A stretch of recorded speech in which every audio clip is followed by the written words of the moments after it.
The ocean covers 70% of the Earth's surface. It generates over half of the oxygen we breathe every day. Some of the most biodiverse places on Earth are found in the ocean's coral reefs. As a society, we depend on the ocean. 40% of the global population lives within 60 miles of a coastline, and 70% of coastal communities rely on fish as their main source of protein. Why then are we treating the ocean like a garbage dump?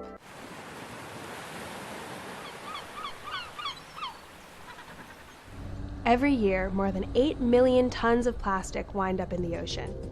You've probably seen the photos. Our consumption of plastic has gotten out of control. 1 ton of plastic enters the ocean every 4 seconds.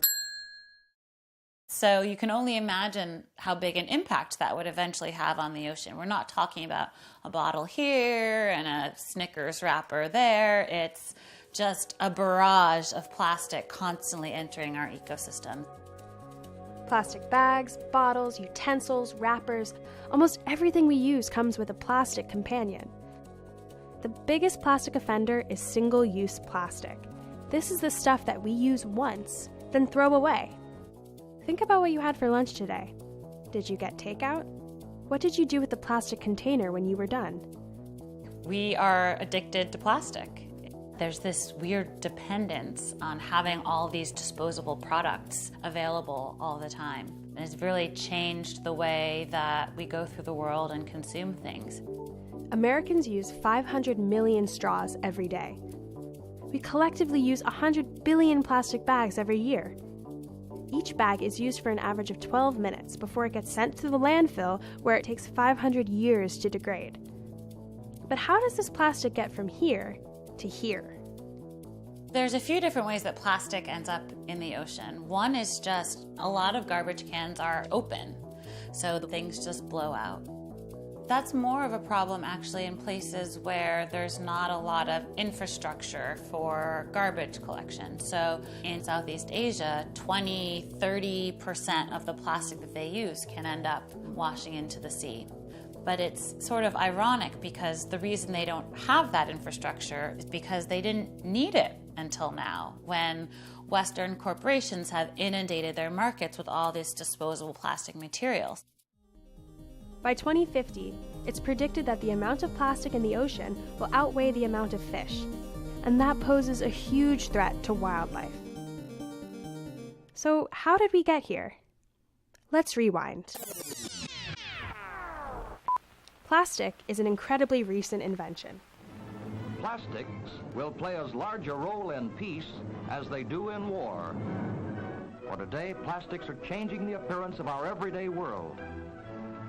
In the 1950s, plastic was this revolutionary material because it was flexible, versatile, and durable. Cosmetic containers and cockpit housings, radios and razors, all contain plastics. From just 15 million tons of plastic in 1964, there were over 300 million tons produced in 2014. That's a 20-fold increase in plastic production in just 50 years. Where is all of this plastic now? A single plastic bottle takes about 450 years to break down completely, which means that every single piece of plastic that was ever made is still with us today.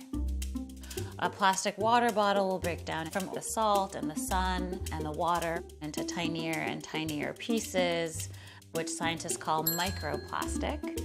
And then that kind of stuff gets eaten by fish and starts to get incorporated into the food chain.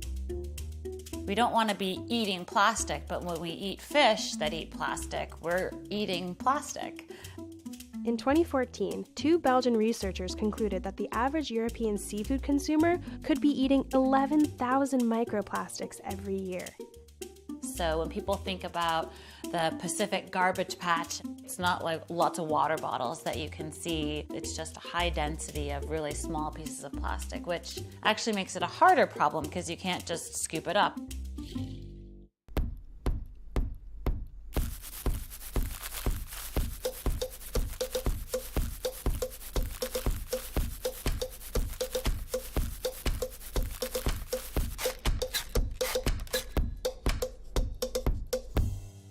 So there are basically two things that we can do to deal with all this plastic. One is clean it up, and the other is stop making so much of it.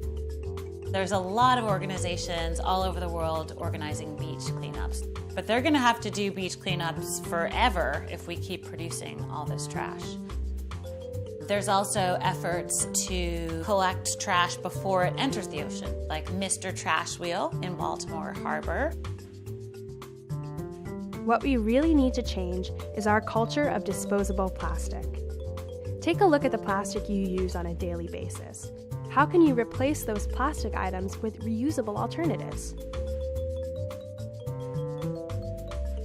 Try bringing your own bags and containers to the supermarket next time you go shopping. And when you order takeout, tell them, hold the plastic. So there's a lot we can do as individuals, but I think there's also a lot that we really need to be pushing corporations to change the way that things are packaged so that the plastic packaging is actually recyclable.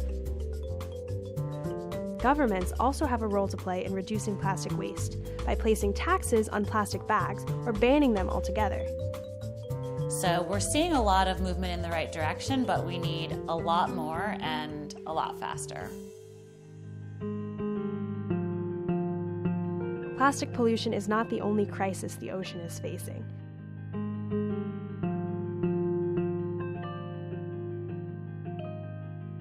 It's not impossible to live without plastic. We've done so for thousands of years. Do we have the courage to stand against this plastic tide and say no to our addiction?